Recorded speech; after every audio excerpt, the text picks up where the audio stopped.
esteemed rabbis, worthy Hasidim, Anshe Maisa, dear bereaved family and friends, I am participating tonight with a twofold reason. Firstly, I am speaking tonight on behalf of the Vad HaRabbanim of Lubavitch, or the Central Rabbinic Committee of the United States and Canada, where my brother-in-law, Reb David, was a prominent member of the Executive Committee. I'm also here on behalf of my wife and my family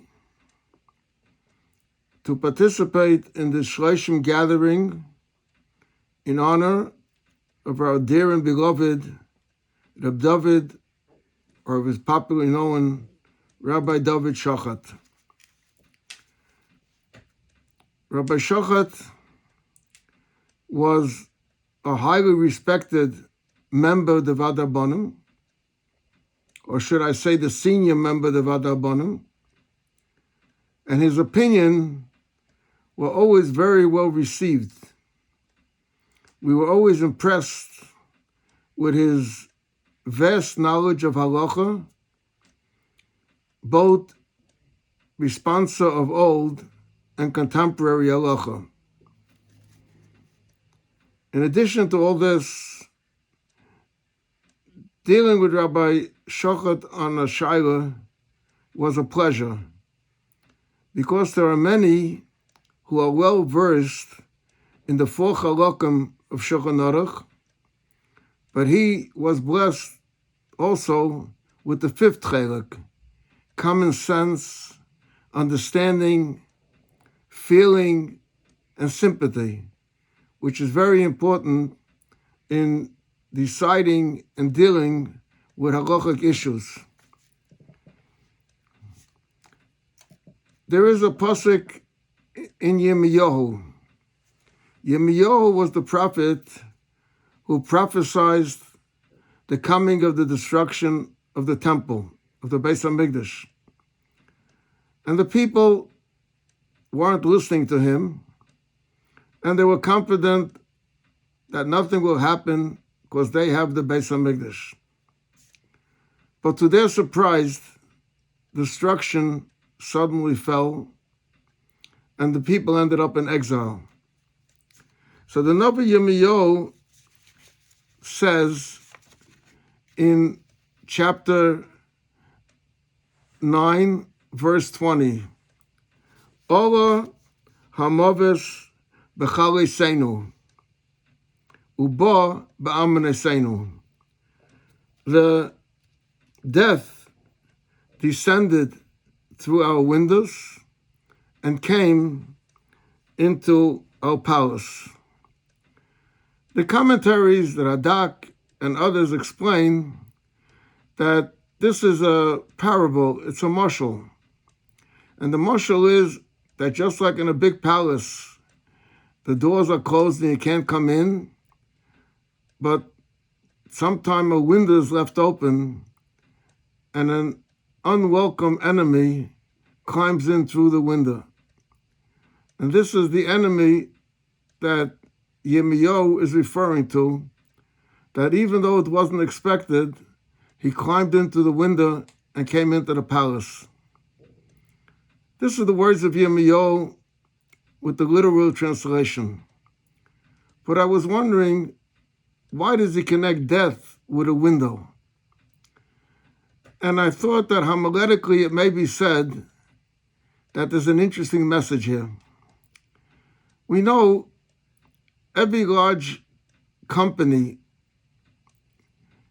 in every city has buildings with showrooms and also windows in the front.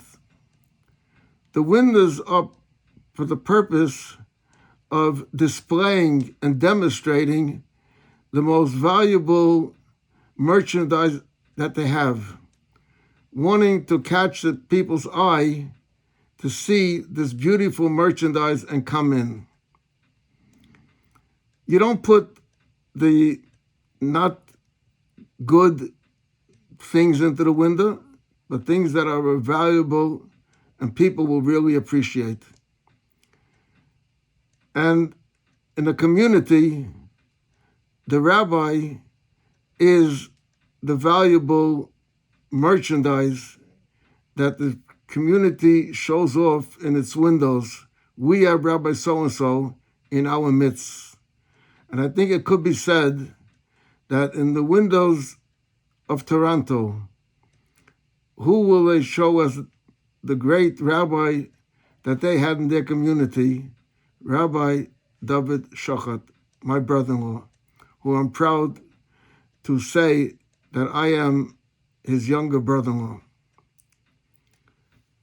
There is an expression that we say to mourners when we come to comfort them, which is universally accepted as the prayer expressed, and that is, Hamokam Yenachem Eschem B'Seich Shara Be'Letzim V'Shalayim.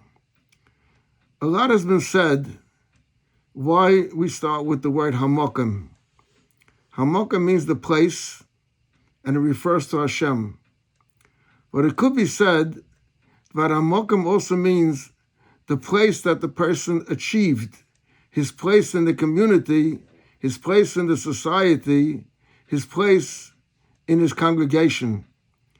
And when you think about a rabbi in a congregation, many times he achieved a lot, he accomplished a lot, he did a lot, he taught a lot, but it's at the expense of his family.